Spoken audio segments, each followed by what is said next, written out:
Hi friends, എല്ലാവർക്കും ശ്രീ ബ്ലോഗിലേക്ക് സ്വാഗതം.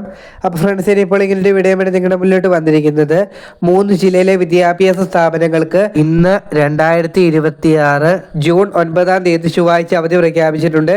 എവിടെയാണെന്ന് നോക്കാം. നേരെ വീഡിയോയിലോട്ട് പോകാം. ആദ്യമായിട്ടാണ് എൻ്റെ ചാനൽ കാണുന്നതെങ്കിൽ ഒന്ന് സബ്സ്ക്രൈബ് ചെയ്യുക.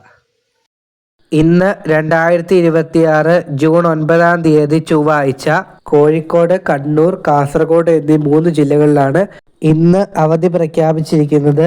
ഈ ജില്ലകളിൽ പ്രൊഫഷണൽ കോളേജുകൾ ഉൾപ്പെടെയുള്ള എല്ലാ വിദ്യാഭ്യാസ സ്ഥാപനങ്ങൾക്കും അവധി ബാധകമാണ്. സ്കൂളുകൾ, മദ്രസകൾ, ട്യൂഷൻ സെന്ററുകൾ, CBSE, ICSE വിദ്യാലയങ്ങൾ, അംഗനവാടികൾ ഉൾപ്പെടെ ഇന്നത്തെ അവധി ബാധകമാണ്. എന്നാൽ കണ്ണൂർ ജില്ലയിൽ റെസിഡൻഷ്യൽ വിദ്യാലയങ്ങൾക്ക് ഈ അവധി ബാധകമല്ല. അതോടൊപ്പം മുൻകൂട്ടി നിശ്ചയിക്കപ്പെട്ട പരീക്ഷകൾക്ക് ഇന്നത്തെ അവധി ബാധകമല്ല. ഇന്ന് കോഴിക്കോട്, കണ്ണൂർ, കാസർഗോഡ് എന്നീ 3 ജില്ലകളിൽ റെഡ് അലേർട്ട് പ്രഖ്യാപിച്ചിട്ടുണ്ട്. അപ്പോൾ ഇത്രയും അപ്ഡേറ്റുകളാണ് നിങ്ങളെ അറിയിക്കാനുള്ളത്. ഇനി എവിടെയെങ്കിലും അവധി വരികയാണെങ്കിൽ നിങ്ങളെ അപ്പോൾ തന്നെ അറിയിക്കുന്നതാണ്. എല്ലാവർക്കും നന്ദി.